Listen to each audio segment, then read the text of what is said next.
It's like, when you look in a dictionary and there's like the words, and obviously the words have meanings and stuff. I'm Austin. And I'm Cloud. And this is We Watch Me.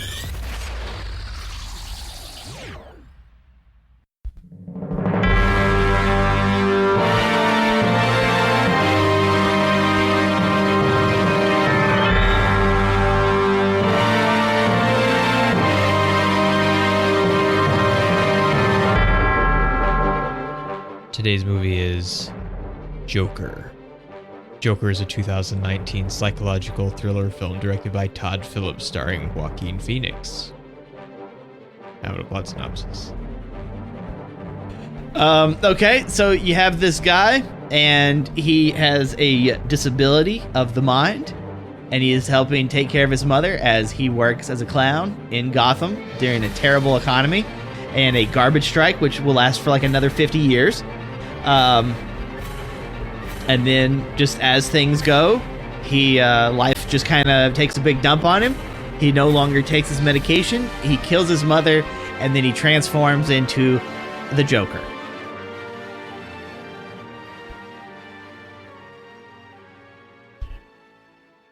Also, Bruce Wayne's parents dies. Yeah. But it's not important. I mean, it is kind of important, but at the same time, it feels very weird. Because it made me think of the first Tim Burton Batman movie, where like Bruce always kind of envisions Joker being the one who killed his parents, even though it's not supposed to be. But in this one, it is kind of the Joker indirectly, because it's still a guy wearing the clown mask. He says like the line, and then he shoots him, and then they have like the super famous pearls, pearls blow everywhere. Which there doesn't seem to be any. It's just like, well, we have to have the pearls go flying, so just go ahead and grab them. Like there's no like, I'm trying to steal these pearls. Like he just kind of like reaches over for them, and it feels a little like we have to do this because it's what you expect. Yeah, but we can't. We don't know how. It's not important to our story, so we're not really gonna spend enough time justifying how it all works. And it just isn't important.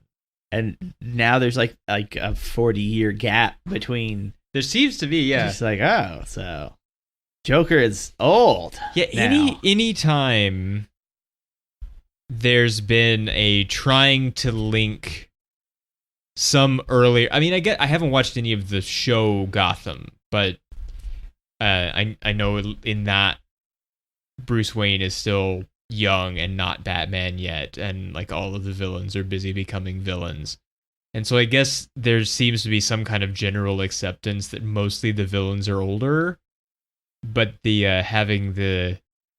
problem with the Tim Burton version is that it actually is supposed to have been the same person. It's not just that he's imagining it that way. It really is supposed to have been him. But what the Joker says to him when they're fighting in the bell tower, he says, "Sure, I was a kid when I killed your parents," which seems like it must be true, because we go from seemingly, 8-9-year-old kid, parents get murdered, and then Michael Keaton, who is younger than Jack Nicholson, but not 30 years younger, and so it doesn't really make sense. And then here, for sure, it's like at least 35 years, 40 years difference, I guess. We don't really know how old he's supposed to be here, but he doesn't look especially young, and Bruce does look like what we expect him, young Master Bruce kind of age. Well, Alfred is a tank. He a big boy, and he doesn't really feel as he's not English enough. Yeah, he's not English enough. Like, I mean, he's vaguely English, but he's not like you expect Alfred to be like, I'm real English. Yeah, like when he showed up on screen, I didn't realize that was supposed to be Alfred. Well, they never say his name, and then so it's just maybe like, oh, okay, maybe it's not, but it seems like it's gotta be because everybody else is the same. And we've never known of the Waynes to have any other butler, so it must be Alfred. Joke's on everyone, they could only afford one. Alfred is supposed to be old though too, because he's like he fought in like World War I or something originally, and this all Alfred's just like seen some shit. Which we have this Pennyworth series coming, which is the like Alfred origin story TV show, which I don't know if we care about or not. Like, I like Alfred, but I don't like Alfred that much. Yeah. Especially, like, it'd be different if he was like a butler who could do crazy stuff that no one knew or understood, and he was really good at keeping it secret. I think it's supposed to be kind of that. But like no. I'm saying like it's something that we've always had. And the closest thing to this is there's a couple people on the internet have made it a little deal, but it was a couple of panels where Superman goes to visit Batman in the Batcave, and then he looks down and he's holding a saucer with like a cup of tea, and he doesn't realize that he was holding it. Because Alfred was so good at his job that Alfred showed up, gave him some tea, and then like disappeared. Mm-hmm. And then he's like, "How did I get this?" And Batman's just like, "That's his power." And it's just like, okay, so that kind of makes Alfred like, so that's what that feels like. It's kind of weird. Except it's Alfred. It's because I'm Alfred. I don't like this. Joker!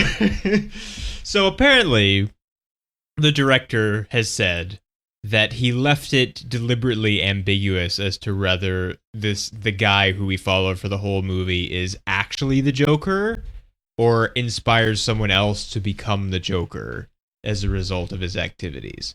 So maybe it isn't the Joker is like 75 years old by the time Batman is around. It's just like there was this guy and he wore this red suit and he had dyed his hair green and he laughed a lot and like shot someone on live television, and so I'm gonna do that too.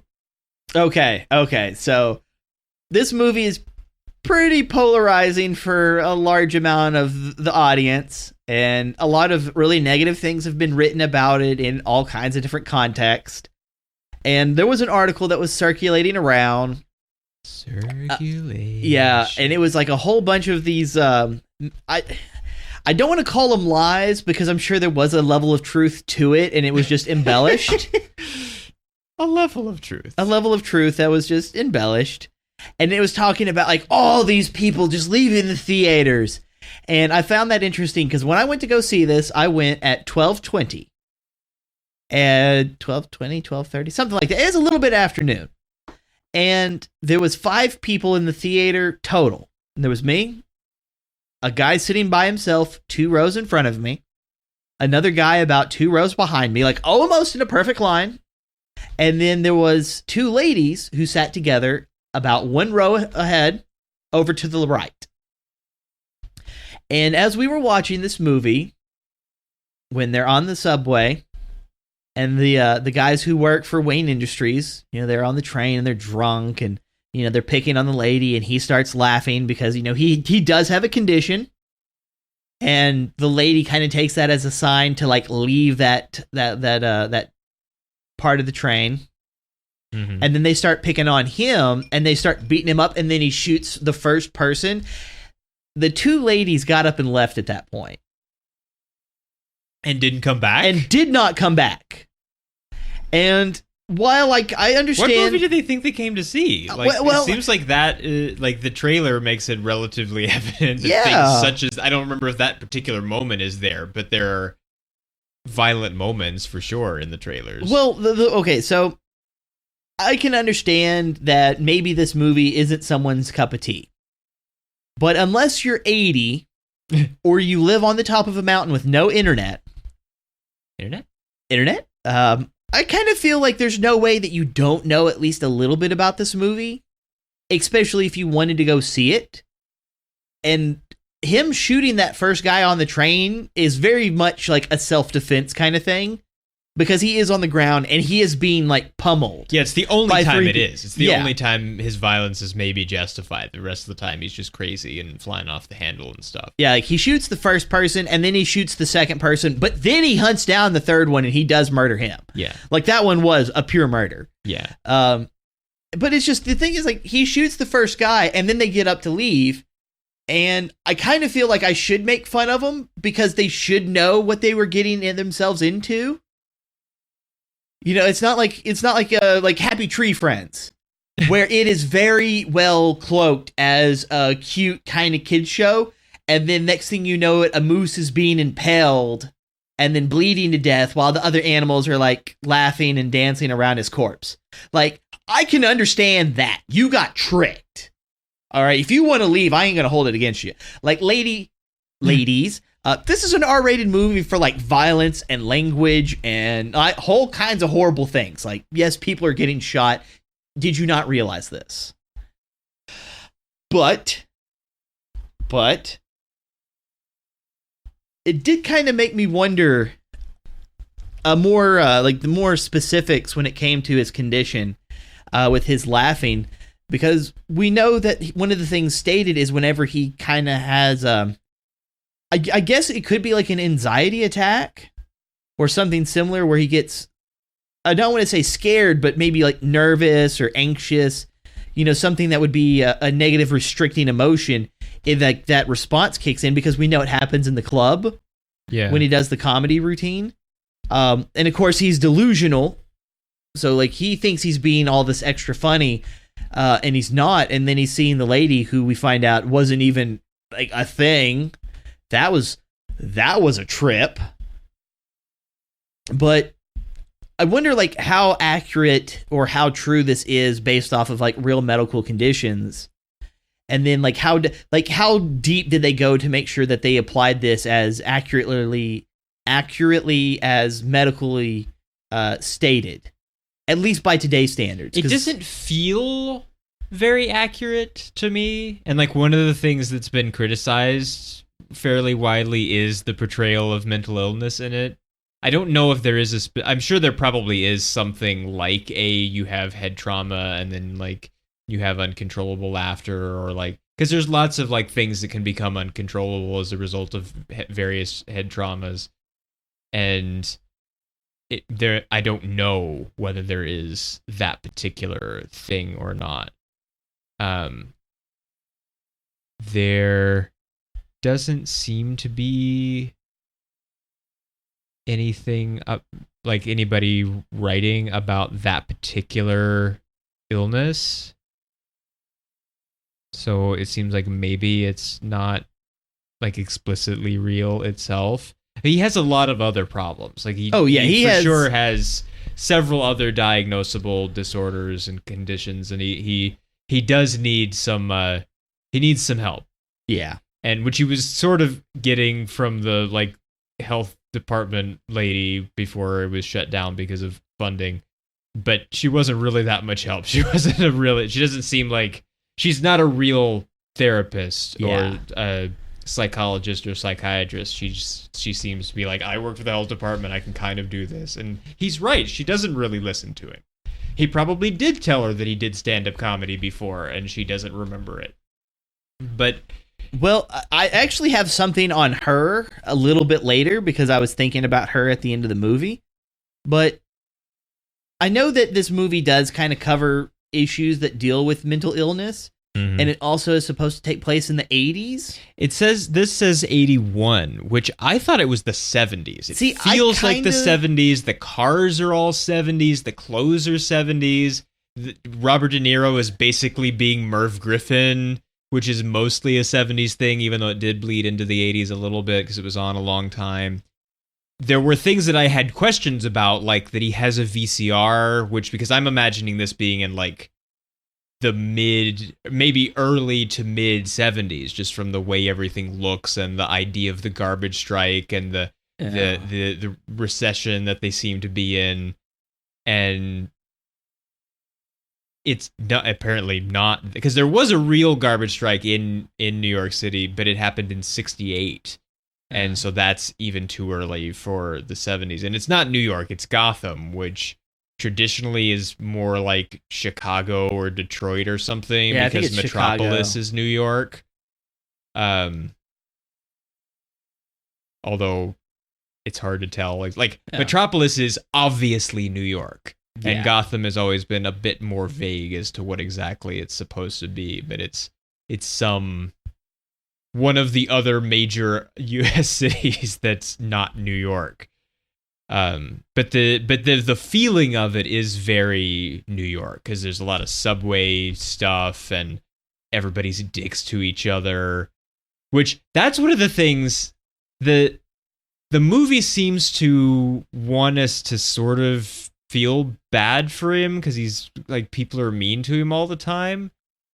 Well, but I almost, because like that was the part of my build up was like, since it's based in the early 80s, I can understand how people are kind of mean, and I'm not sure if we're seeing like all of this extra meanness through his perspective, or more of a third party, like some dude like standing on the other side of the street watching from across the street. You're not involved, but you can still see it. You know, that kind of perspective, compared to his perspective, which is already warped because of his illnesses, if you will. I hope that's what it is, because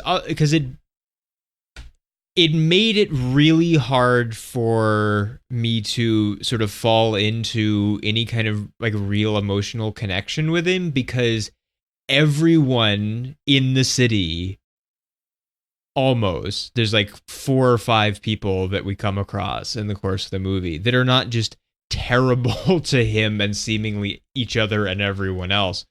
And it made it like, I know if we're saying that it was New York in the 70s or early 80s, you know, pre-Giuliani sweeping up everything, it's like, even in Ghostbusters 2, they're standing there outside the museum, and the slime is over the top of it, and like they're trying to figure out like, how can we get enough good energy to break through this thing, and Ray walks back and forth and says like, how did things get so bad? Like, people would rather spit on your face as look, or step on your face as look at you. And it's like, that it was a real feeling. That was something that was going on. New York had this kind of like, where things are negative for a bunch of reasons, and we're not really,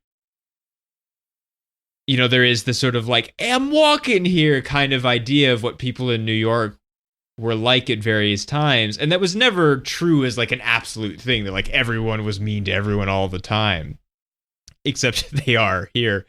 And so it's like, if we're going to say, well, he's bullied or something, and so it's justified that he does these things, it's like, but everyone in the world is a bully. Like, that makes it hard to believe. Well, see, that's the thing, is like, because the movie's focus is on him.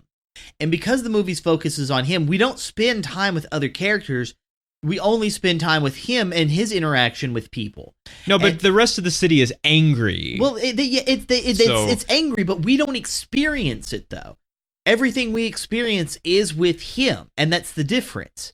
Is there's going to be people like the drunk young people. They're drunk. So whatever they do is going to be based off of their being drunk. The lady didn't do anything to anyone. No, she didn't do anything. And so like that right there, like that's an instant of someone not being mean. They're just kind of not being positive either. You move about your business. But it's like the guys at the beginning with the sign. But yeah, like the kids that go and like steal the sign from him. Like, yeah, they're being asses. But then the boss is like, someone took your sign and beat you up for real. Like, just no one is accepting of anything that's on his side. But at the same time, this guy is crazy, and people are crazy, and people are going to treat him. They're treating him bad throughout the movie.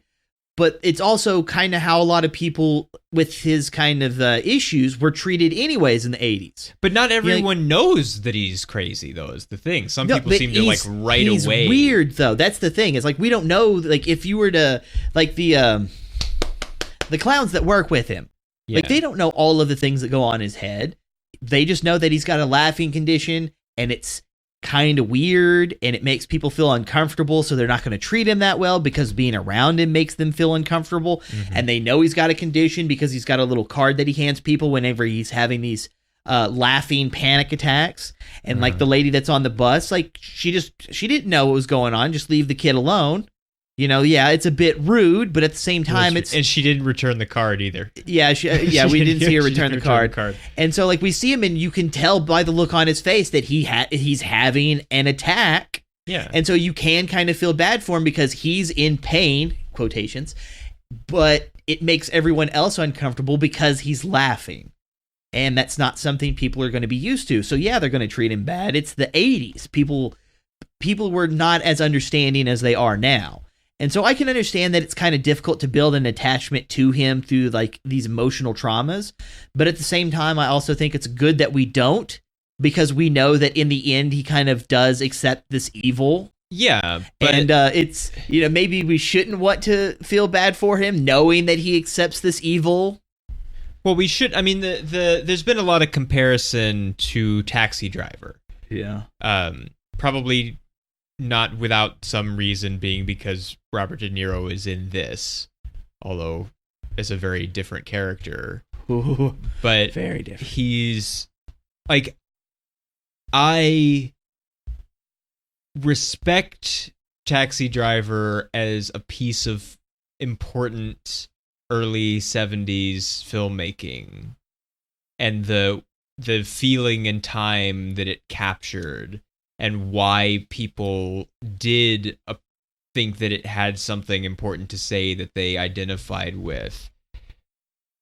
Because that's another reason why it seemed like it makes more sense for it to be in the 70s, because that was when people were feeling like this, and that you could get people like, he murders 3 people on the subway, and then the city riots wearing clown masks. Like, they were right on the edge. They just needed one little thing to push them over to start a movement, which apparently is the kill the rich movement, according to the newspapers that we see later. Well, see, like, that's one of the, like, you have these people in real life writing these articles about this being like about white people, or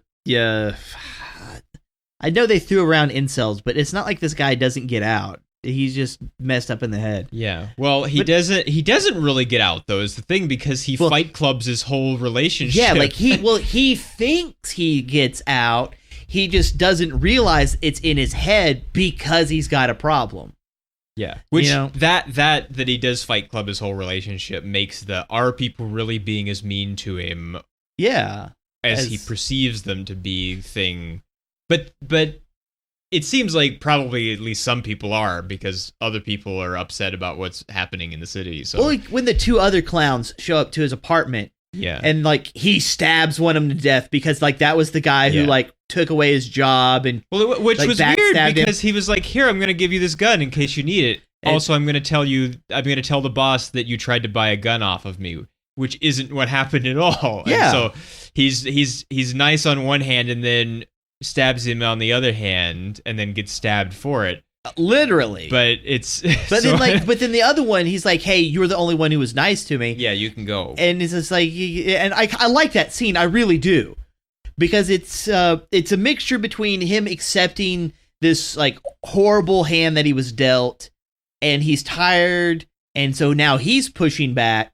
And we know that this guy that he does stab, like, we know he specifically did something terrible to Arthur. We know he did it. We've seen it. Mm-hmm. It's not something speculated. We were there with Arthur when this happened. And so Arthur kind of getting, I guess you'd say, his revenge on him. I know it's not right, but in hindsight, I feel it is kind of justified on that personal scale. Because, like, you wrong someone, you yourself will get wronged.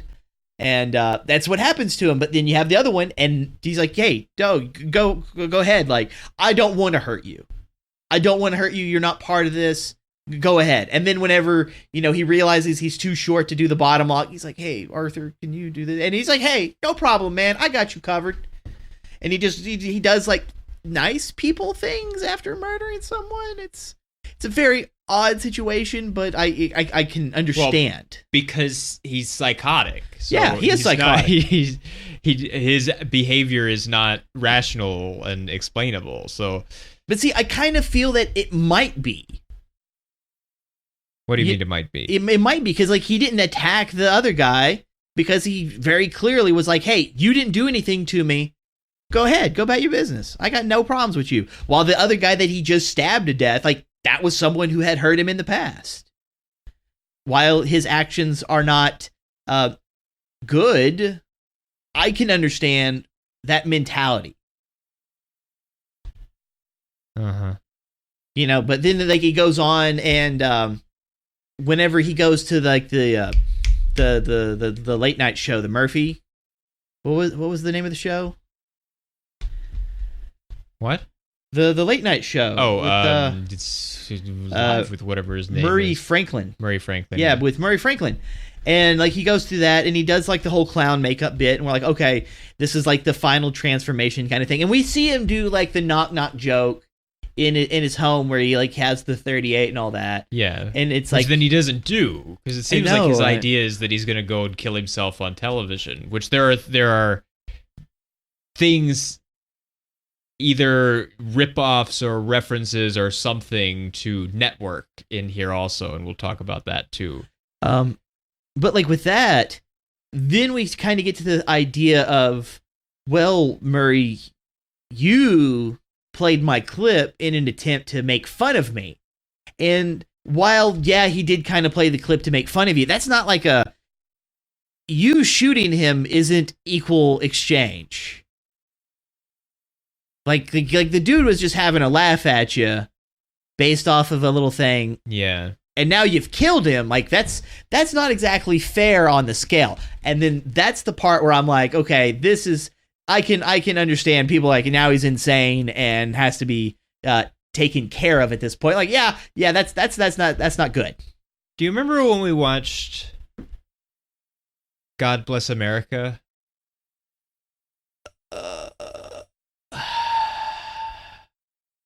I'll need a refresher. It came out in like 2011 or I think 2012 when we were in college, and it's the guy is like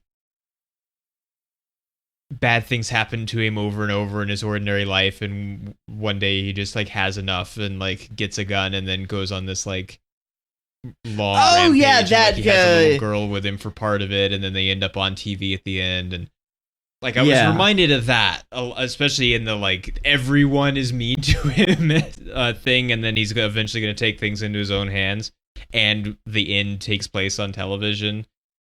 Yeah, that movie wasn't that good. Yeah, it wasn't that good. But like I don't know, like I don't feel like that character was having mental issues. No, it as seems much like as he just kind of snapped. It's like Falling Down. Yeah, Falling Down is a way better version of God's. It really is. My! If you haven't seen Falling Down, it is a wonderful movie with some great acting in it that deals with the common low class worker just not getting a break.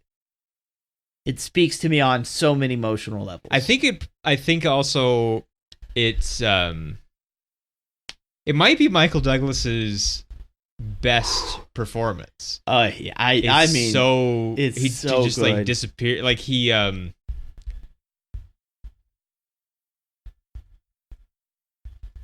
like he kind of Gary Oldman's. Yeah, he really disappears into it, and I mean he isn't really justified in what he does either most of the time, but it's still very dramatic to watch him disintegrate. I have a whole bunch of things to say on that one. If you want us to do Falling Down, leave it in the comments below. We would eventually get to it one day anyway because it's in the fishbowl. But it's directed by Joel Schumacher. So it's like, hey, look, every now and then Joel Schumacher directs a quality movie, and is it accidental? Is it like how can we tell? Because often he doesn't. I mean, both Kenny and I also quite like Phone Booth, which is not as good as Falling Down, but is still good, especially compared to other things that Schumacher has made. Because like I like his two Batman movies for what they are, and he knows what they are too, especially the second one. But it's not, so those you can't really say like these movies are terrible, let's blame Joel Schumacher. You kind of can't. But he also made things like the original version of Flatliners, which really goes off the rails and is not. So like every now and then he manages to make a something really good. Mm-hmm. this guy that directed this is the guy that directed the Hangover movies, which is something very different from this. Yeah, yeah, it's a lot different. It's a lot than this. different. I mean, there's comedy involved, which also that was in quotations. Like I just watched him do air quotes on that. Can we talk for just? Well, I don't like the Hangover movies, but no, I'm talking about comedy also, in this. Jesus. Well, no, I mean like it's not comedic, but like there are like comedy is a subject of the story. Which could we talk for just a second about how he says comedy when he says it? Because he says comedy. Like every time he says it, it's almost like he has an accent on just that one word. He's like, I do stand-up comedy. And it's like, why do you say it that way? You don't say other words that way. And it's not even right the way I'm saying it. I can't do it. But like, if for some reason you're listening to this and you haven't seen it yet, or you plan to see it again after this, like listen to him say comedy next time. Listen closely to it because it's weird. Well, comedy is subjective. Yes, well.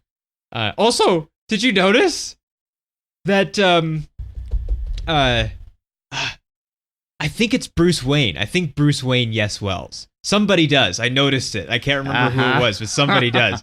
Yes. Well. It's either Bruce Wayne or not Merv Griffin. So, but I can't remember for sure. And he's absolutely Merv Griffin because like the curtain and like even if you've never seen the Merv Griffin show, you might have seen the episode of Seinfeld titled The Merv Griffin Show, in which Kramer discovers that NBC is throwing away the elements of the set to the Merv Griffin show and sets them up in his apartment and like recreates the set of the Merv Griffin show in his apartment and is just like bringing people in and interviewing them as if he's on TV, but he's not on TV, and it's so good. It's one of my favorite episodes. It's a show about nothing until it's a show about something. And like, well, it was never a show, but they and like they even get what's the guy's? Is it Jack Hanna? Is that the animal guy that was always like on Letterman and stuff? Like somehow they managed to get him on too. It's like they're not just doing show a show. To the apartment with like he's like just a pet monkey. Like, I think he has a falcon or something like that. It's a big bird of some. It's a big violent bird of some kind. That's good. I like that.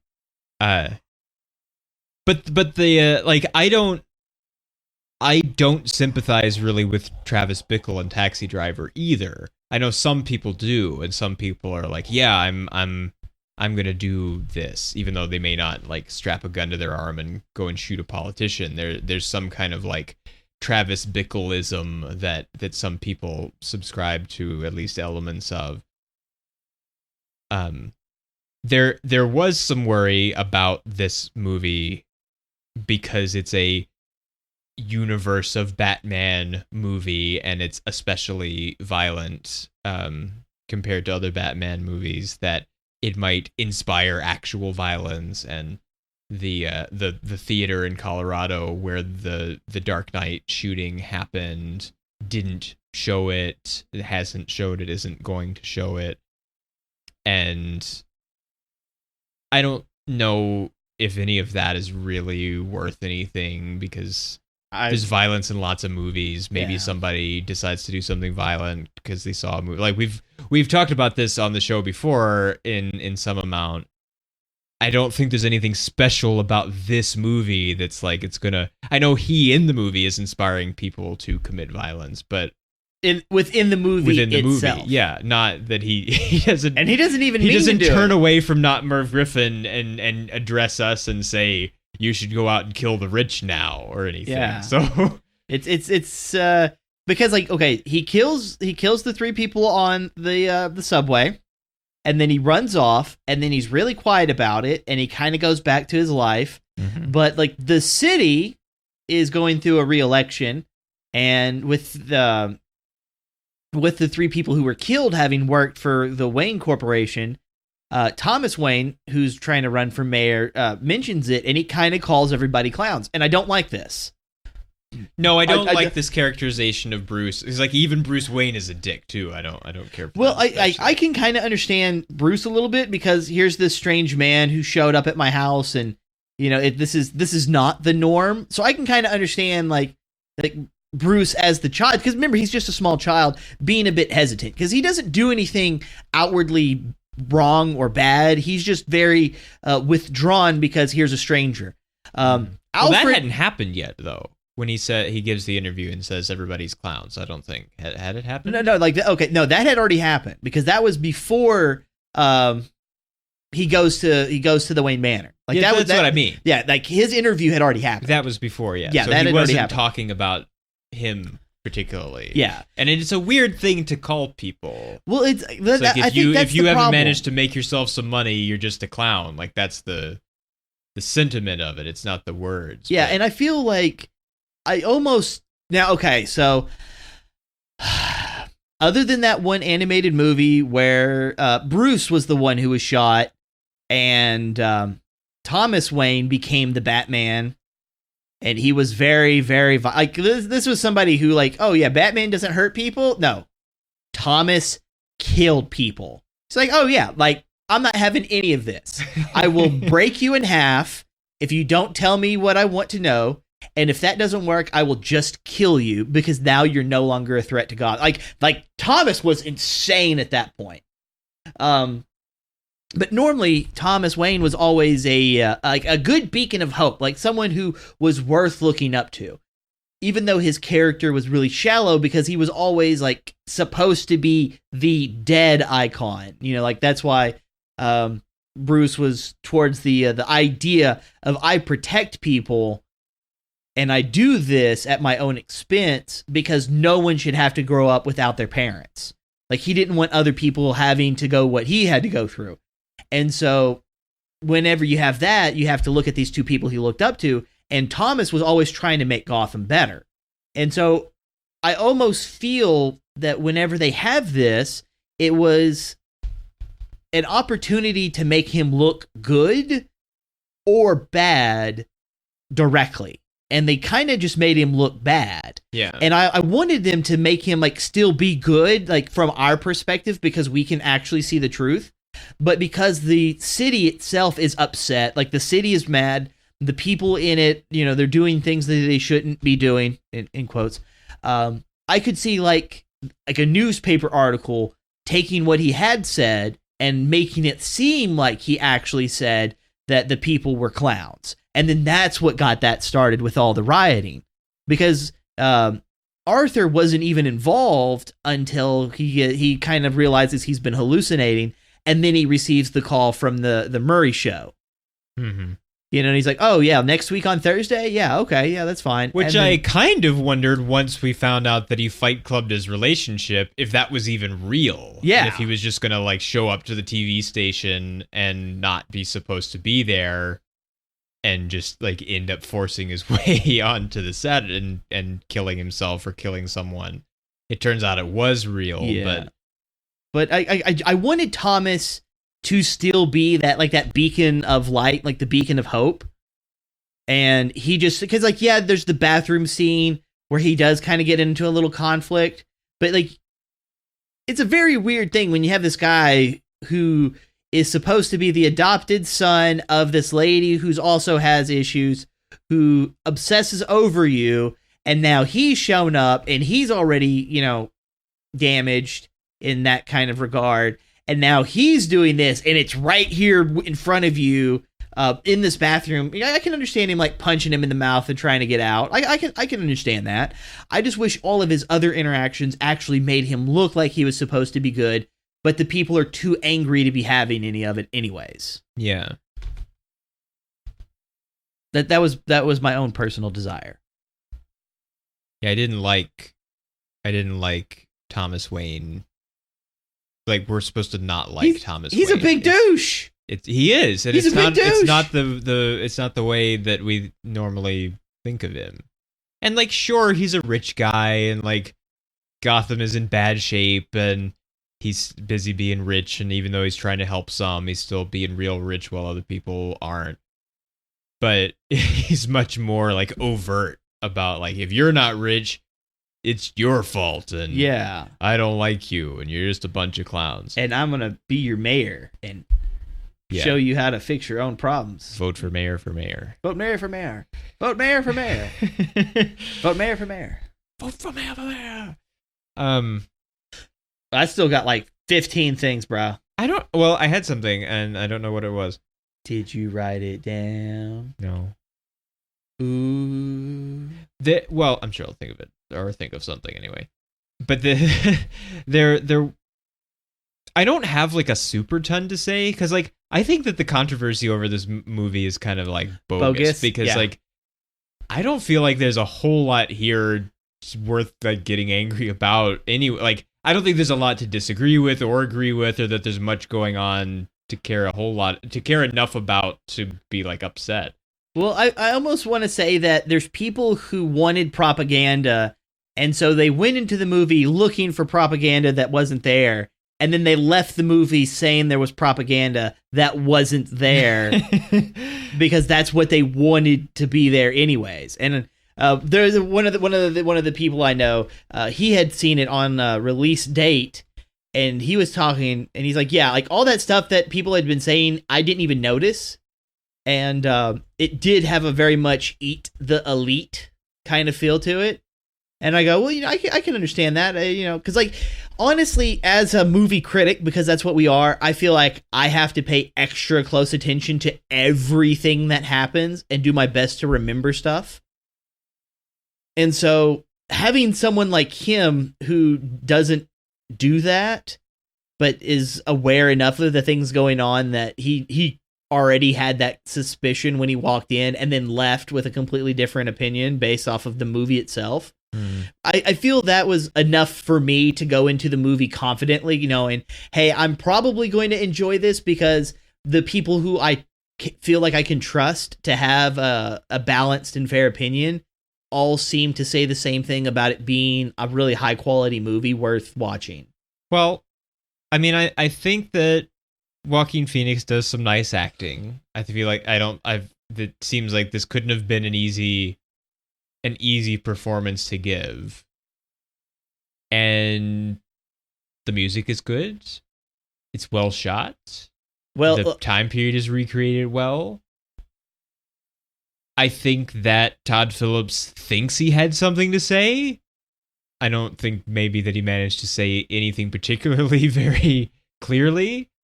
But it's not made badly, but I just didn't find like a heck of a lot to care much about, I think is what it was. It didn't because see, like it could have been, because here we're using a comic book character and there's a lot of emotional trauma going on, and that it could have been really sad and it could have been really heavy and actually affecting like Logan was. And it's not Logan.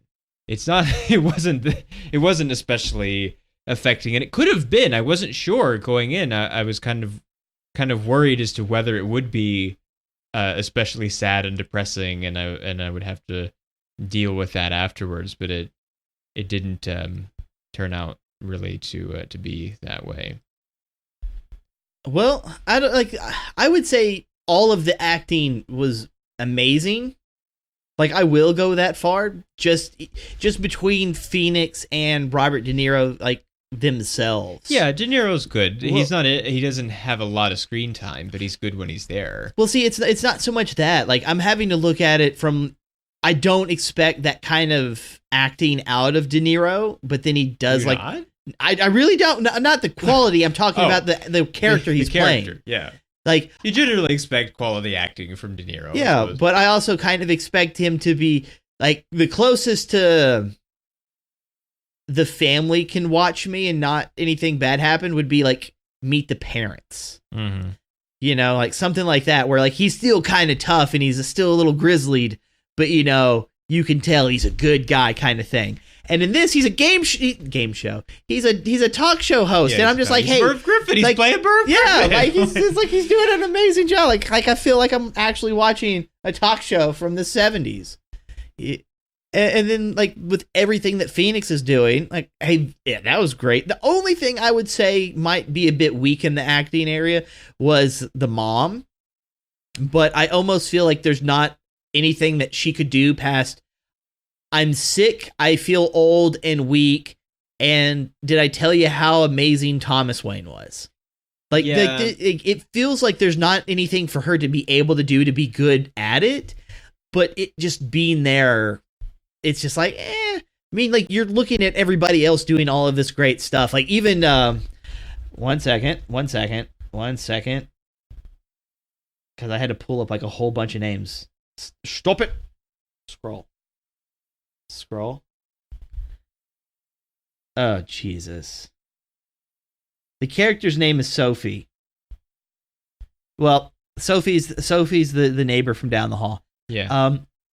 Like, all the stuff, like, whenever she's terrified when he goes into the apartment room, and I'm like, hey, that's, like, I like that acting. Like, we only have a side shot of her in this part, and now we got, like, a lower side over here on this one. I like these, like, being able to see her. She actually looks like she's scared. And Phoenix, he looks rough. Like, this guy's had a bad day. But, like, it's little bits and pieces like this where almost everybody gets to show, hey, look, I can act. And, like, a lot of that I can really appreciate. In the stuff that was actually acting, I'm sorry, lady who was being harassed on the subway, who didn't want to fry. I'm afraid you have to be disqualified, because that's, at least you got a line of dialogue in. So is this a if someone offers you a fry, you take it? Like, no. Even if it's a McDonald's fry, I don't want no McDonald's fry. It's our best fry. No, get that on my face. Get it out of my face. Okay, so the social worker. Now, this is just me making a mistake because I was a little dumb. But I almost thought the social worker and then the Gotham Asylum psychiatrist was the same person. Yeah. I actually thought that because we spend so little time with the hair is different, but otherwise, well, the thing is, the hair is different, but it's ladies can change their hairstyle. I do not use that as, and it's probably later. Yeah, and like, so we don't know how much time, but we know it is later. And so, like, the fact that it's different hair wasn't something that bothered me, because people do change their hairstyle. We didn't ever see a name tag, so I couldn't pay too much attention to that. But I almost felt like, hey, she's working kind of with people who may be having issues as the social worker. And since that program got shut down, she's not doing that anymore. Yeah, she's going to need work somewhere else. Well, if she's already kind of doing a little bit of this kind of work and she's overworked, because that's what it looked like. It looked like she was overworked. Yeah. And so what would be better? Well, I'll get a job doing almost the exact same thing at the Arkham Asylum. I'll probably get paid better. I'll have less overall work I have to do per patient. It's all going to be isolated because they have to go back to their cell. And so I really thought it was her back again. And then as he's talking to her and he's laughing, and then he's like, hey, you wouldn't get the joke. For a second there, I thought that she was supposed to be Harley. And I'm like, oh, is this what they're going to do? Like, this soon?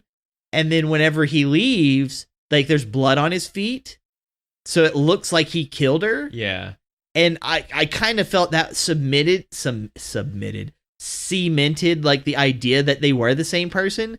Because previously in the movie, she was supposed to be there to help him, but didn't help him. And so I could see him wanting to kill her too for putting him through unnecessary misery. Yeah. It's not the same. They're played by different people. Yeah, they are not the same. But that was my first impression. Yeah, we're only there for like 30 seconds at the most. And we spend most of the time actually looking at him laughing to himself. Yeah, they don't show us her very much. But yeah, that was my mistake. I'll accept that. I apologize. But with my thinking processes based off of like how they're trying to connect various pieces of these movies together, and how they have the like we have to reconnect it to actual Batman, anthology kind of themes and stories and characters. Like, I was just trying to pick out stuff that it could have potentially led into, and it didn't. It didn't, but I was just trying to be aware. The thing is, though, that they don't really have to connect it to other Batman things, because they're probably not making anything else in this particular universe. Well, and it takes place so much before. Like, even having us see the origin of Batman isn't really, like, you don't have, like, we understand Joker is a Batman character. Yeah. And so, like, we don't even have to have any other Batman, anything else, because we're just focusing on this one character in a different telling of where he came from than we've had before. The closest thing is that in the Killing Joke graphic novel, he does quit his job at Axis Chemical to try to become a stand-up comic before he falls into the chemicals and becomes the Joker. But that's about the extent of the connection. Otherwise, the rest of the story is entirely different. Yeah. And well, I'm not even referring back to like any of the other movies. I'm just talking like connecting to people who we know should exist, or any kind of like. Yeah, there doesn't like seem if to there be if there was anyone a else that does specific name exist. of like a station, like we would see that name of the station, we'd know, oh, that's the famous station that like X event happened at, or anything related in that kind of sense. Yeah, there doesn't really seem to be, though. And they're not even using, like, there's no GNN television channel either. They're because they're doing Merv Griffin, they have a, what is it? It's not NBC. They changed one letter, and I can't remember which one. But there's not any of the... And it takes a little while for someone to even say Gotham. So I thought maybe they're just actually setting it in like real life somehow, and that they're being really serious about it, and that it happens to contain characters from Batman, but doesn't really take place in the world of Batman. Which people do occasionally have arguments about whether Batman stories take place in the United States because they have made up city names in them, and whether it's like some entirely fictional something else, or if it is just a version of the United States that has a city named Gotham in it. Yeah, don't get me lying to you. I don't think any of the other comedians are really that funny either. They're not. Like when he goes to the which also Pogo is a pretty good name for a comedy club too. Is it? It kind of is, because it's not something like the Chuckle Hut, or it's not That's something so bad. There's a real place. There's like 4 or 5 Chuckle Huts that are mostly in the Midwest and various places, Wyoming and places. I think, not to dump on Wyoming, it might not be, but there are places, and the all kinds of like bad puns on laughing and things like that. That Pogo has this kind of like funny imagery associated with it. Like, you can think of a pogo stick, and you can think of someone being silly, or like clowns being silly, and so it has comedic feelings without being an overt pun on laughing or comedy itself. Okay, so you almost said it for me, but I was also kind of thinking of, well, I wouldn't want to name my comedy club Pogo, but I might call it Pogo Shtick. But see, that would be a bad comedy club pun name. Like, that's the kind of thing. But see, you would have to at least understand that that's a bad pun. It's 2019. There's too many young people who don't know what a shtick is. Well, because it's I don't know if you could even I don't think you could do it, because then you'd be like making fun of like the Jews or something, and I don't remember that being like a Jewish thing. Well, I thought that was like a New York thing. Well, but it's a New York Jewish, like, shtick is a derivation of a Yiddish word, so it comes from the early Jewish comedians, particularly in New York and a couple of other places. Pogo Shtick is like a good bad pun comedy club name, but Thank you. I didn't even think about it. It just hit me in the head. They went a little classier than that. So classy. The pogo. The thing also. Well, we have amateur hour, my guy. We have amateur hour. They showed pun restraint, but they that hurt. If it was in the 70s, I feel like he could get away, and if it was New York, he could get away with going on stage, standing there not saying anything for a minute or so, laughing at something no one else knows, and then like that's his whole act. Because there were things, not that exactly, but just real oddball, like really like nobody but other comedians appreciate it at all because they're like, he's doing something, we're not sure if we understand, it might be funny. And other people are just like, what are these people doing? And so he probably could have gotten away with it if it was a little bit earlier. But by the time you start getting into the early 80s, stand-up comedy is so cemented as a thing that ordinary people know about and enjoy. Yeah. And there are comedy clubs like Chuckle Hut in Midwestern cities that you wouldn't have had just a few years earlier. You mostly had to go to New York or Los Angeles or a couple of other places to find people performing good stand-up comedy in comedy clubs. But by the time you get to 81, you already have some of the big name stand-up comics that people know, and so you wouldn't have been able to get away with something like that. It's a little unfair for not Merv Griffin to make fun of him for it on TV like that, and for people to enjoy it as much as they did. Well, I mean, because people die on stage in comedy clubs regularly, and it's not that exceptional, or it's not a front page story. Comedian isn't funny at comedy club on an open mic night. Like, it's not even worth reporting on. Well, okay, so to be honest, if I had no idea who this person was and I was seeing it, I would get a little bit of a laugh out of it just for that ending little comment that he made. You know, he's talking about like, oh, well, when I was a kid, my mom said I was going to have to stay in school and work hard. And then he's like, no, Ma, I'm not going to have a job. I'm going to be a stand-up comedian. Like, okay, the delivery was terrible, but I can understand where this is leading because it's just like how this joke is illustrated. And then the follow-up, because it's just it's not that the joke's not funny, it's just him executing the joke isn't funny. And so when he talks about, well, no one's laughing now, which you can tell as a joke, and people should laugh at if you tell it right. And the thing is, like, I liked that as that kind of like stupid one-liner, and I'm like, yeah, no one's laughing, but people are laughing, and they're laughing at you.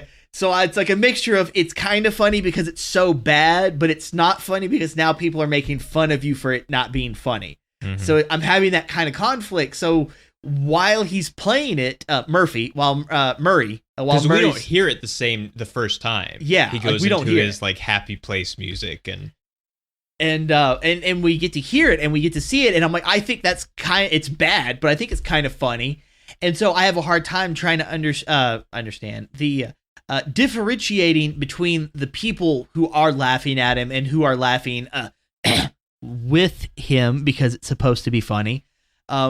But it's not so much that the laughing is what I think is an issue. It's how Murray responds to it, because you can tell that Murray doesn't think it's funny at all. Like, it is very much like, hey, look at this guy. Ha ha. We're going to make fun of him for not being funny. And it is a very apparent. So whenever Arthur does call him out on it, and like, no, you wanted me out here because you played my clip and you wanted to make fun of me and you wanted to make fun of me some more. And I'm like, yeah, like that is what he was wanting to do. He had started it, and you know he's going to do it because it is for the fans. Like, they laughed at you. They want to do it some more because it's easy. It's an easy routine. But one of the issues that I did have, because like I said, I got to pay attention, is that there's moments where he laughs where I almost feel it's supposed to be genuine, and then laughs where he's nervous. And when he's in the comedy club, he does have a laugh as if he's nervous. And I can understand because, you know, this is the first time we ever see him do any stand-up, even though he's saying he's trying. And if you're trying, then either you're working on material that you can use, or you've actually been on stage and you just failed. Well, you have to go on stage though. Yeah, like there's got to be a point that you have to do it. You have to try it out. And so one thing that we do not know is if what we witness is his first time on stage or not. We don't know. And I can tell you, being on stage is hella nervous, especially if you're not used to it. And because of that, I can understand him having like an anxiety attack, which triggers his laughing. So he's on stage and he's laughing because of his condition. And people are thinking, oh, well, he's just standing up there laughing to himself and we don't know what's going on. While he's actually having a panic attack and he's trying to build himself back up so he can try doing this. That's why he laughs in his joke. And it's just like, he doesn't think this is funny. He is so nervous he can't help but to laugh. But it's not until like a little bit later as he progresses and then it kind of cuts out and it looks like he's kind of gotten his rhythm. Like it looks like he can finally do his performance, because that's whenever we see at the back of the club, that's where Sophie's sitting.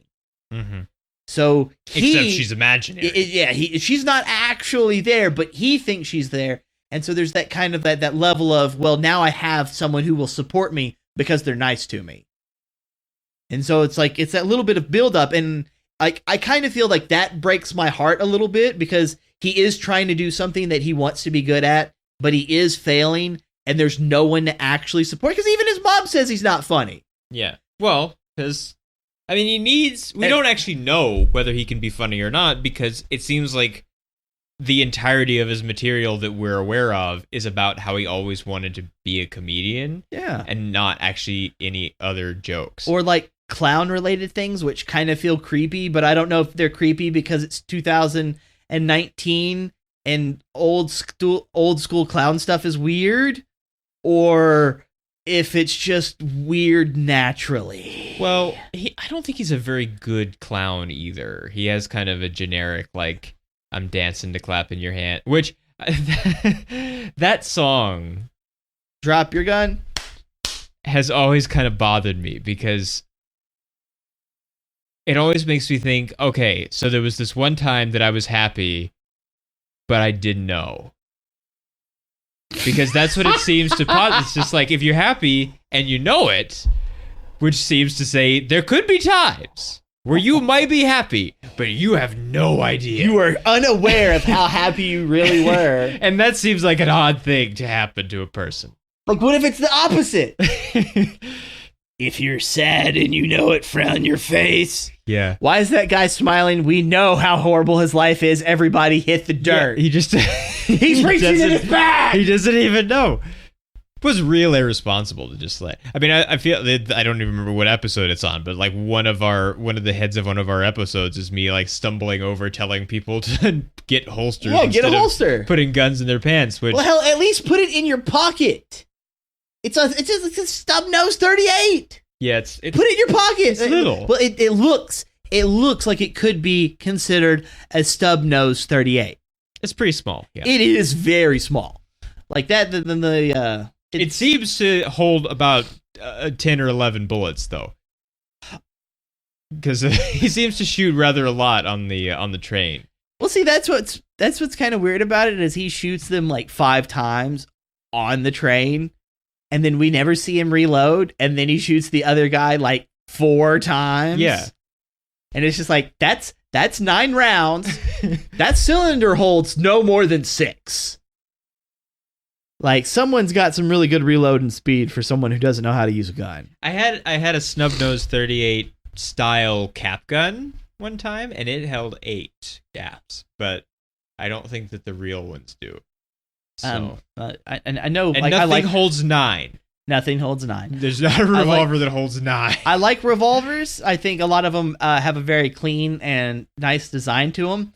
But I'm sorry, guys. I'm more of a fan of my magazine-fed handguns comparatively.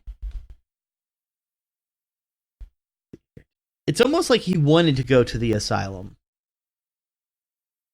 Which might sound a little bit weird, but whenever he's trying to get the information from his mother, because he's told his mother was at the asylum, so he's trying to get some of the information released.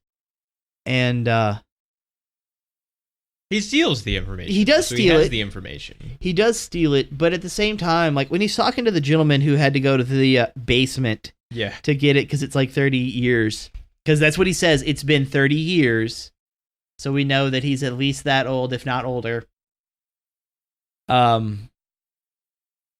He makes some comments about like what does it take to get in here, and he does go through like some of these questions, which leads into believing. Well, he has a thing that he says earlier about how the worst thing about having a mental illness is that other people expect you to act like you don't. And so it could be like, well, if you're in the asylum, people don't expect that of you. And so you don't have this like walking around, everyone calling you freak all the time, or those kinds of things that he has to go through. No one's going to beat you up for being crazy in the asylum because everyone else is too. Well, I remember him saying something that was, okay, because I know that's like a quote from the movie, and I remember him saying something that sounded almost identical to it, so the specifics are an issue I'm going to deal with. But I do remember them, like the camera, constantly zooming into a page that he had it written on, but he didn't actually have it written on there the way that it's verbally said, because it doesn't say anywhere on there about, like, you know, if you have a mental illness, people expect you to behave as if you don't. Like, it doesn't actually say that. You know, it says something about people expect you to behave when you don't. Like, that's what's actually written on the page, which I almost find to be very fitting. Because it's like he can see that and he knows what he means, even though that's not, it doesn't actually say what it's supposed to mean. It's a whole bunch of mixed signals, red flags, and and touchy subjects. Yeah, well, because he does probably need to be in the asylum. It's better for him and other people if he gets some help and can't be a danger to himself and others. Although he still is a danger to others because he seems to have killed that psychiatrist woman. Yeah. Well, I was watching. Where are the orderlies? Yeah, where are the orderlies? I mean, one he walks one direction down the hallway and then like comes running, and then like an orderly comes running like right after him. So they do have them. There just was no one close by when this therapy was happening. I was watching an episode of Because Science, because I enjoy that show. And he goes over, like, based off of the different areas within the United States and, like, the different districts and how they actually prosecute insanity pleas, whether or not the Joker would be able to effectively use an insanity plea to get out of actual prison time. And based off of, like, legal criteria and then evidence from, like, and he uses sources from all over the place, like, different shows, different comics, still stuff like that, just as a general thing, that because of these criteria being met, he could not actually get the insanity plea, because even though he is deranged, he is aware enough of his actions that he wouldn't be able to do it in he listed off like a whole bunch of states. So if you're a lawyer and you will be like, hey, you know, there could or could not be a case, let us know, because I think this is going to be something interesting and probably brought up more frequently since this movie's got some spotlights on it. Yeah, I don't know whether people will continue to care after it's not new or not. Because in the present time, it seems like something crops up, everyone is like for something or outraged for it or against it, and then like it lasts 2 weeks, and then there's plenty else to be outraged about, and no one cares or remembers what they were outraged about a little while ago. And so it may fade. I don't know. Unless something happens that we can anchor to it somehow, like someone does have like some inspiration to do something for it, or someone is like, I got help because I have mental illness of some kind, and this movie was really like, unless there's something that really ties to this particularly, rather than its sort of wide range of like maybe saying something about things, I don't know whether it will continue to hold the spotlight or not, but it may, and we'll see. Well, that's actually kind of the reason why I bring it up, because I'm worried that if something was to happen, somebody's going to be like, oh, well, this person went and saw the Joker because the Joker, is right here in theaters, and it's something that they can point to because they don't like it or whatever their reasoning. I almost feel like until something else big happens that can draw attention away from this movie, I feel like it's kind of a target, like it's a scapegoat to use where, violent. It's just easy. Yeah, it's because it's easy. But I also kind of wonder, since the new Batman movie is going to be more detective based, and depending on how they build it comes out. well, like they've already got the casting done for it, and it kind of makes me wonder if one of the reasons it took so long is not only due to Warner Brothers budgeting for the DC films, because so many of them are not doing that good. But also, they were waiting for this one to finish because they might have wanted to have some kind of connection to this without this one having a direct connection to the Batman movie. Mm-hmm. It's like, okay, well, we now know the Joker's here. We know how, with this one set up, we're going to build off of this one for the future now that Bruce is old enough to actually do detective work. So, it may be 20 years or so down the line, but it's following up what this movie started. It could. I don't know. I do not know. But they'd be interesting nonetheless. It's a lot easier to make money on a movie when you only spend $60 million making it rather than 160. Oh, so, yes. Making small movies is much less of a gamble. Marvel knows, we could spend $300 million making Infinity War because it's going to make $900 million and it's fine. So they know this, but they maybe that's not right necessarily if it makes a ton of money, whether it's good or not. Although I feel like Thor 2 made less money than the others, and maybe one or people said they didn't like Iron Man 3. I think it still did okay. Yeah. So, I still have issues with it, but that's for a special people episode. still went to see it though, is the thing. So it's the DC thing is weird. It's like people don't go to see it. I mean, they still make a couple hundred, $200-400 million. They make money, but they just don't make Marvel money, and so they're disappointed in this.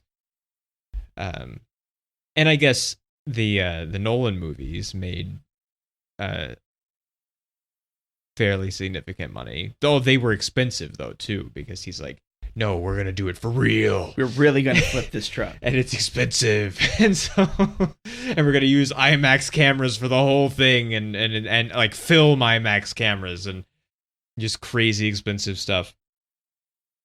And so they're gonna be expensive, but you don't have to make this roll movies. Of IMAX film. If you sold this, you could sell. You could buy a house with a roll of IMAX film. It's so expensive. You could literally sell it and then feed a family of 4 for a year. It's crazy expensive. So dumb. Look, we put it on a Steadicam and ran across a rooftop. No one ever did that before. Just that's true. Because it's hard. It's hard to do. So how do we feel about stars? I'm going to have to give this 5. I left I went in feeling like I was going to get super depressed because of how this movie is, and I ended up leaving it feeling more energized than I expected. Almost everything about this movie I liked, except for the portrayal of Thomas Wayne. I'd say that was the biggest thing that I'm just I really don't like that. I feel like it's a cheap way of trying to show us a character that we're not supposed to like. But in reality, I wish they would have done something a little bit different with it. But other than that, I was rather impressed.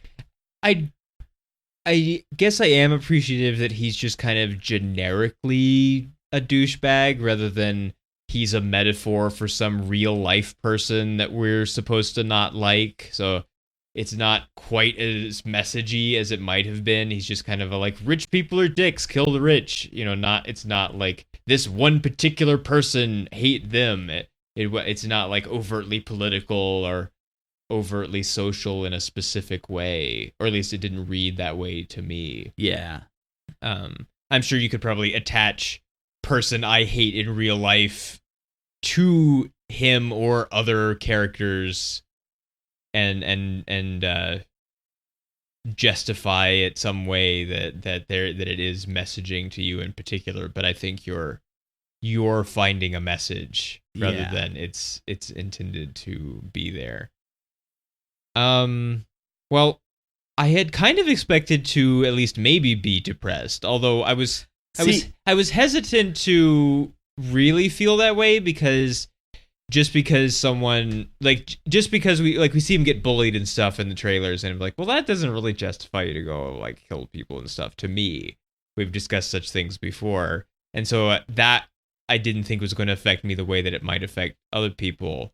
But it still could have, Logan happened. Yeah. And I didn't expect, I expected it to be good. I hoped it would be good. I didn't expect it to for me to have to sit in my truck outside the theater for 20 minutes before I could stabilize myself enough to drive. Yeah. And so I didn't expect that much heaviness. No, and it was there. And I didn't expect that much heaviness here, but it could have been, because unexpected heaviness occasionally happens. It didn't happen. It did. Okay, because that was one of the things I was worried about. Because I sent Austin a message and I was like, bro, go see it early, give you some time to breathe just in case. Because I know you seem to be a little bit more. I can be heavily emotionally affected by things for a longer period of time than I feel may be necessary. I mean, I understand. I teared up quite a bit myself in Logan. Yeah, that seems to be a standard now. But at the same time, I personally didn't have to sit in my car for 20 minutes. I just sat in my chair with the credits playing, some Johnny Cash, while I was just trying to hold everything in because I didn't want to cry yet.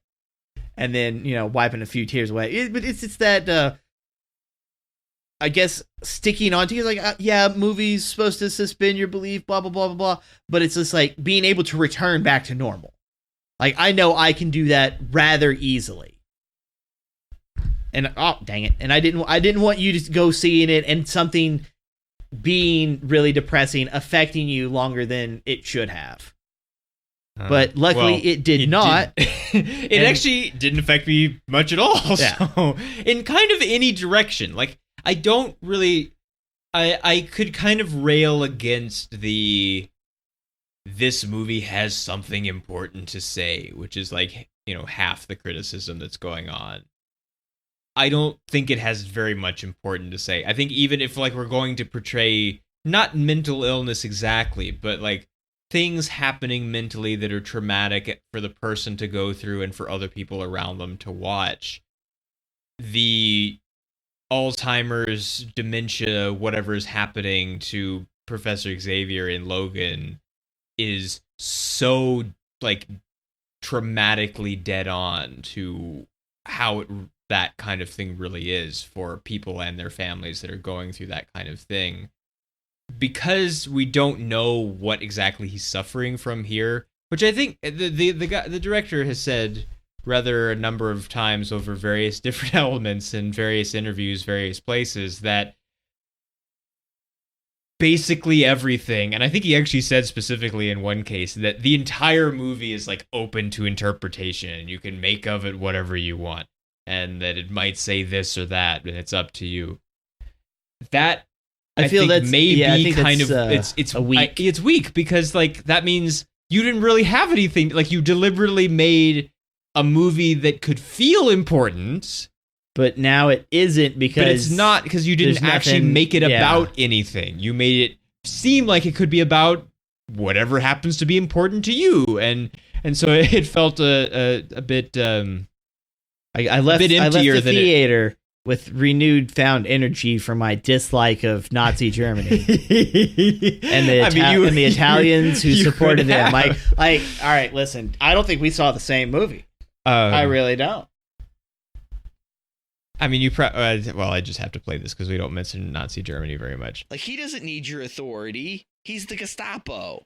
So just that doesn't have anything to do with anything except that we've mentioned Nazi Germany, but. I wasn't especially affected by his experience of mental illness because I don't really know what he's suffering from, and everybody in the world is dicks except for him and a few other people. And Until he becomes the dick. And also some people have said that you could take this movie, take all of the Batman universe stuff away from it, and it would still be just an incredible film as a character study, the way that the great character study films are. Yes. I'm not sure that that's true, because I think if he did go on television and kill himself at the end, maybe. Because he does have this, like, maybe my death will make more sense, and he spells sense in the money way rather than the logic way, than my life. Yeah. And he sees it again, like over and over. We see it several times. He sees it right again when he's on snaps. Not Merv Griffin's Yeah. show, and he doesn't actually do anything. And so, but he can't kill himself because he's the Joker, and the Joker has to survive until later. Even if he's not the Joker, he still has to survive until later to inspire someone else who's the Joker, because everything seems to be ambiguous here in a deliberate way. I think if he had killed himself, it would be much more effective as a character study. I feel the same way about Taxi Driver. I think I may have said before that the ending of Taxi Driver should be that long overhead shot of everybody dead in the crack house, not what we actually get at the end of Taxi Driver, which is he's got like his arm in a cast and he's survived and everything's not okay, but like he lived through it and things are gonna be, I guess, better. He goes through all of this and then like makes some kind of sacrifice, he feels like, and also he's done too much to get away with. Thelma and Louise, I think, is the same way. That White Flash I hate so much, and that wasn't the way that it was originally. Like, they thought they were gonna watch him go like off into the canyon, and they shot it that way. It exists on the DVD, you can watch it. And then they decided maybe that's depressing, and we should leave it ambiguous. We'll just flash to white, and it takes what otherwise is a great movie and bogusizes it at the end. Because he has to be the Joker, some of that you don't get to have. Although it would have been a great opportunity to that, like, Nolan chickened out killing Batman when everybody was like, if anyone's going to kill Batman, Nolan's going to do it. And then, like, he does it, and then they take it back. And so it could have been like, he can't kill characters in Batman stories, and it's like Joker shot himself on live television. And they pull it back because he has to be the Joker. Well, I was going to say that might be controversial. It's, I suppose, inherently controversial because this is the split in the world already. Currently. I'm going to give it 2 stars because I didn't find very much here. And I didn't leave the theater energized or depressed. I was just kind of like, it was a thing that happened. The music was kind of good.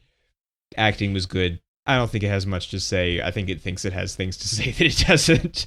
But except apparently it has whatever you want it to say. Yeah. to say. It's like playing bingo and all the spots are free shot. Yeah. I was like, all right. I rolled a D7. All right. E15. There we go. We're set. Young Master Wayne had a nice cardigan jacket. I like, or not cardigan, cashmere jacket. I like that. Soka. Not important. I like cashmere. Soka. It's an episode of Seinfeld about cashmere also. Another Seinfeld tie-in. Lord, I'm trying to... No Commissioner Gordon. No or Commissioner like Lieutenant Gordon or anything. Nope. So... I was honestly expecting one of the detectives to be Detective Gordon. I mean, maybe... Did we get their names? We have their names, and they are not Gordon. They're not Gordon. Okay. They don't say their names in the movie. No. We didn't even talk about them. They're not very good at being police. No, they're... Well, it's honestly... But I guess that's the whole offense. Gotham City thing, though, right? Like, we need Batman because the system doesn't work. System doesn't work. The drinking Drano. So my favorite lines from Batman 89 is what's the guy? I can't remember the guy's name. The guy that's not... He's like the fat, corrupt cop that's like eating a donut or whatever. Or no, he's eating a sandwich. that has money in it. Like that's the payoff mechanism. And he's like, here's a sandwich, and he like flips through it, and it's money in just between two pieces of bread. Yeah. And like he sets up the Axis Chemical ripoff to like get them caught deliberately so that they could look like they're doing something. But like that's what he does. The like knocks at the beginning is like, what do you think about this like stories of the Batman? And he's like, they're drinking Drano. But don't drink Drano. It's not good. Yeah, that's for the sink. You're not just gonna hallucinate that there's a Batman. Oh no, you're not. Actually, I was kind of thinking about it, and it's just like with the show and everything. You know, he was talking about. I don't even remember the setup for the joke. I just remember the punchline, and it's like you get what you deserve. And I was just kind of thinking about it, and I'm like, you know what? If you're looking for good movie reviews and you find us, it's because you're getting what you deserve.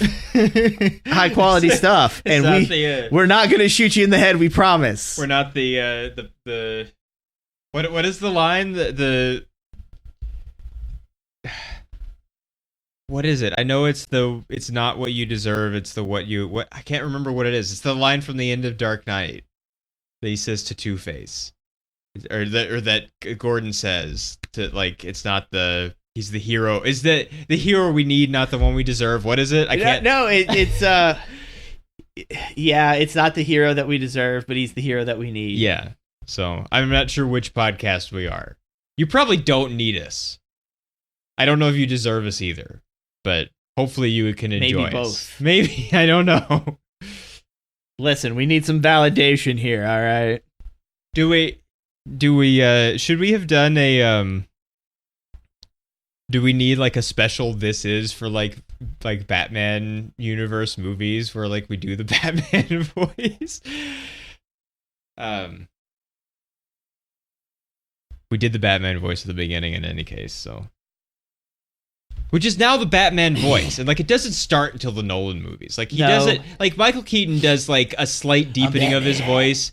But just as it's just to make him sound tough, but I'm Batman. He doesn't. Who are you? I'm Batman. Yeah, it's not. He doesn't compared talk very much as Batman. Yeah, though, compared to I swear to God, swear to me. Like Yeah. that's really different. Eyes light Like up and stuff. like Keaton is much calmer throwing the guy off the roof as a threat compared to you know this guy over here, Christian Bale, about to be not very Christian on that guy's face. Yeah. It's really just the Dark Knight though. Like he's much calmer in Begins. Yeah. And Rises even. He's not Batman very much in Rises though, because he spends most of it in a hole in the ground, but or as Bruce. But yeah, because he's not the hero they want or deserve or need anymore. No, He's like just Batman. old No, and- Batman Begins. That's the one where he's like the super. You know. No, I know. That's Yeah, what, but I mean, like- in Rises, I mean, he's not Batman very much because he's like old Yeah. and retired and He's not old. He's broken. yeah, but like they make his hair gray and stuff, kind of too. Barely. It's apparently been 18 years since Begins, and we didn't know. I like Begins a lot. I know everybody's like Dark Knight, best Yeah. superhero movie. It's like Begins. I like Begins is pretty good. Like Begins a I lot. personally like Dark Knight more, but I really appreciate it. I hate Begins. was I supposed to understand that, which is in Begins, not in Dark Knight, but I like it. I like it a lot. I'm really hopeful for Detective Batman movie though. Yeah. I don't want him to Agreed. call it Detective Batman though, because that seems a little unnecessary, and also Detective Pikachu. Pikachu, I choose you. Use Thunderbolt. Pika-Pee. Someone done this? Has like honest trailers or how it should have ended? Somebody done this? Someone should have. I'm pretty sure there's some animator out there who's done. I mean, if they haven't, they're Pikachu they're dressed going up to as now Batman. because like we did like 3 days of Ultron like a month before how it should have ended. So Yeah. like, the we got there. It's probably not a month, but Yeah. it's, No, we did it was first. We were first. Yeah, we were definitely like on the ball like immediately when we were leaving the theaters. Like, what is this? Like, No, but I mean, it's like a week. we talked about it on the show. Yeah. First, we didn't review the movie, but we talked about it earlier. So. Yeah, it was ridiculous. And then it's just like, hey, it's the inconvenient week of Ultron. Mm-hmm. It's highly impractical. Yeah. I didn't have it. I didn't have it handy, so just gonna say. Kind of ridiculous. It is. Okay. So like, this is a bit weird, and it's something that whenever I was watching the movie, I already kind of knew that Joker was gonna have like that laughing condition kind of thing. And no, I'm not gonna say I have a laughing condition myself. That would be kind of dumb. But I know there's words that are, it's like, when you look in a dictionary and there's like the words, and obviously the words have meanings and stuff. But if you're ever like driving down the road and then you just have like this sudden thought in your mind of like, if I just swerve really, really hard and crash, I'll die. Like, you don't do it, but you think about it. Or like you're holding your child and you just know that you could just like chunk this child like off of like off the bridge, and like you don't want to do it, but for some reason your brain had that thought. It's little stuff like that. And I myself will have things like this, but for some reason, like another part of my brain thinks that I like, oh, what you just thought of was funny, and I'll laugh at it. And I try to keep that contained. So like, I know that no one's going to think it's funny but me, but like I will have these moments where something will happen or something will be said, and my brain will associate that with something else, and then that something else will be associated with something that's supposed to be funny, and then I start laughing at it. And I really do. I look like I'm about dumb, just walking around, not interacting with anybody, and the next thing you know, I'm just laughing to myself. And it kind of made me like while I was watching this, it's like, some of those people who look at him, I can kind of understand that. The difference is, it's like, I can easily just go, oh, I was just thinking of some jokes in my head. And then people just like, oh, okay, whatever, and then move on. He can't do that. So. Yeah, because he was tied to a radiator and beat half to death. Yeah, I was not tied to a radiator and beat half to death. I just had a golf cart accident and broke my arm. Probably not related. Nah. My brain is not in my arm. No. I was really glad that his mom was crazy rather than like she did Bruce Wayne that one time. And so it's not just the Joker killed Batman's parents. It's like they're actually literally brothers rather than just like tied by destiny to feud forever. And he's like, if you made them brothers, like I wouldn't have walked out, but like I probably would. You would have had that thought of walking out. I probably wouldn't. I would have had that thought, and then I would have had to have not laughed because no one's gonna get it. But it's not.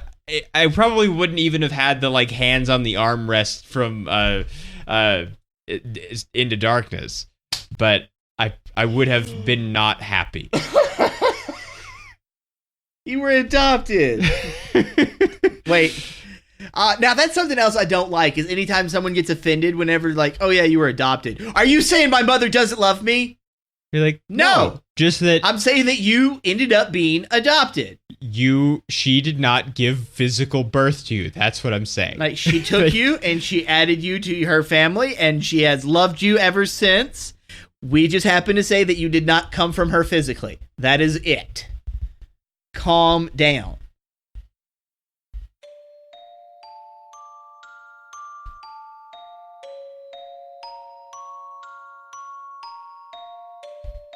Insert Joker laughing here.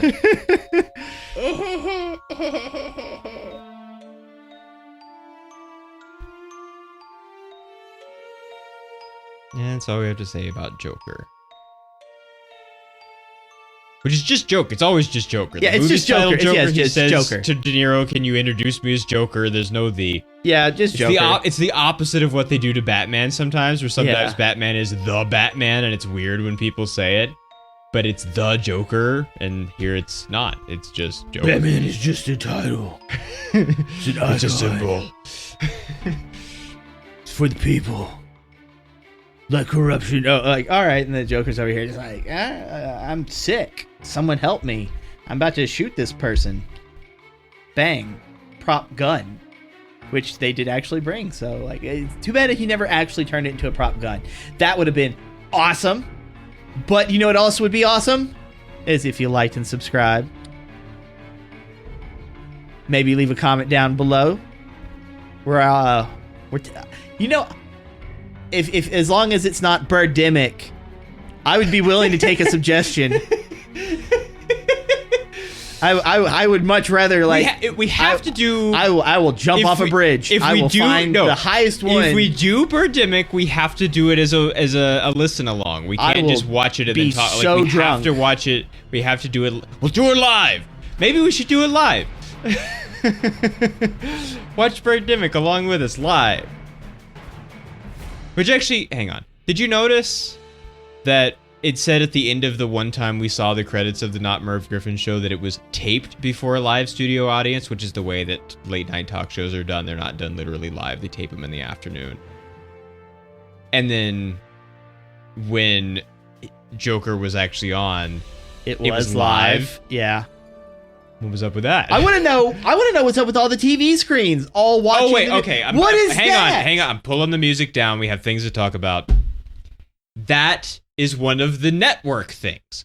Because if you remember, because there's like Howard Beale wants to kill himself on television. That's like his thing that he says it to Max in the bar in the first scene after the narration that he's going to kill himself right in the middle of the 7 o'clock news. And then that's where the whole rest of the thing comes from. And then they actually have the real idea that like violent things are going to happen on television and they're going to follow terrorists around and stuff. And he flies off the handle and gives his mad as hell speech which the beginning of is what I kept thinking of in, with like the way all of this was being covered, like in the news and that everything was bad is the beginning of that, which is before the mad as hell part, which is the part that usually people remember. But it's several paragraphs of speech, and the whole thing is good and important. You should listen to you should just watch Network, because Network is good. It's been too long since I watched it. It's my favorite. It's my favorite movie. Network is my favorite movie. I can't second that part because then it has to fight off Godzilla. Yeah, I know. Atomic Fire. But the beginning of that speech is, I don't have to tell you things are bad. Everybody knows things are bad. It's a depression.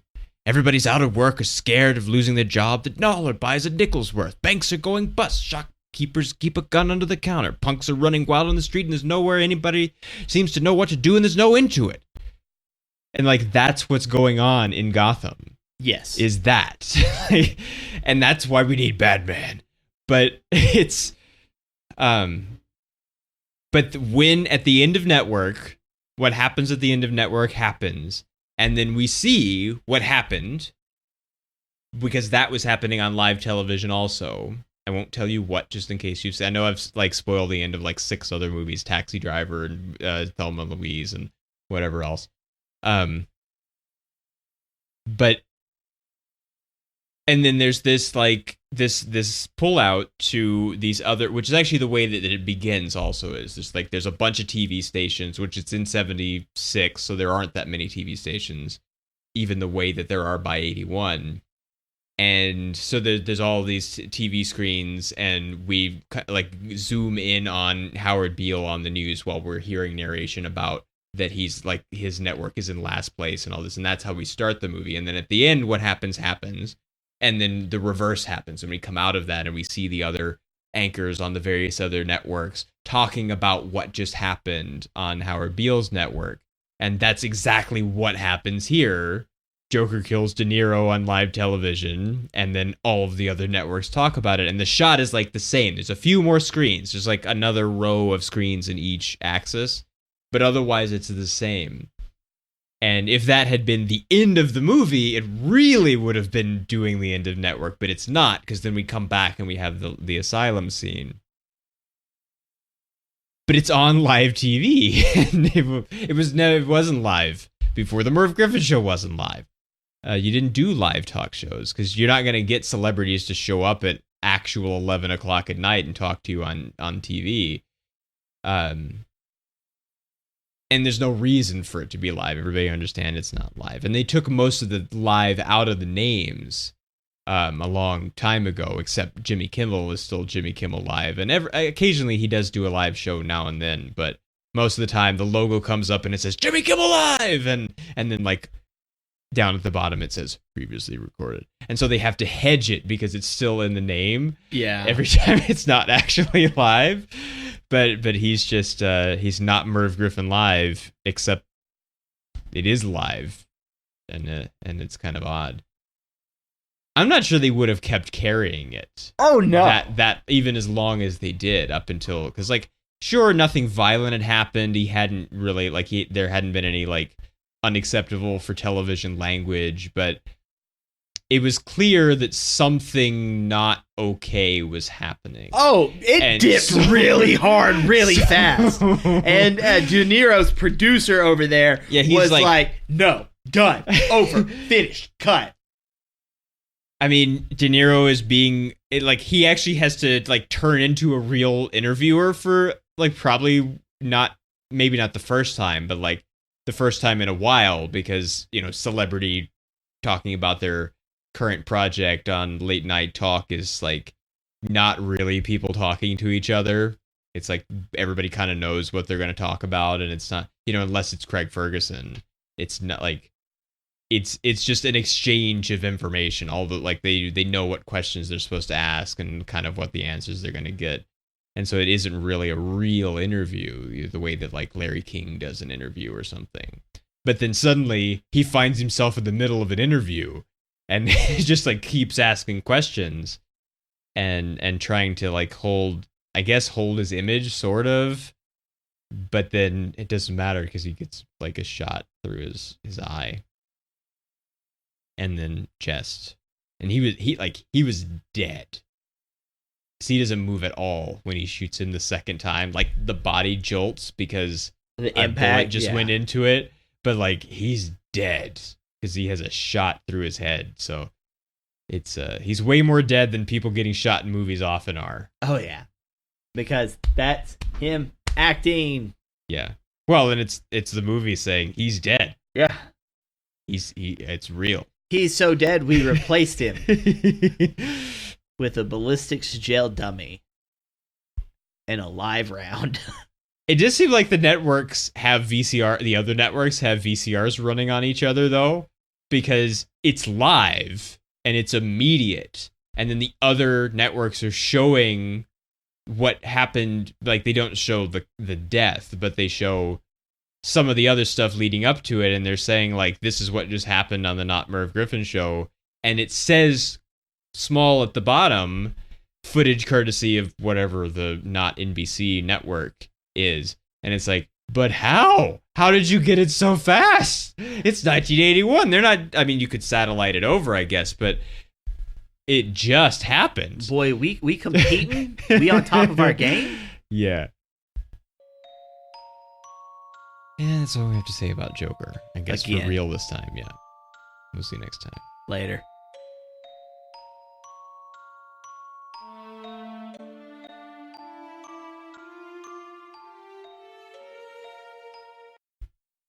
Goddamn freaks. I don't even remember what movie that's from. Nomads. No, that's right. That's right.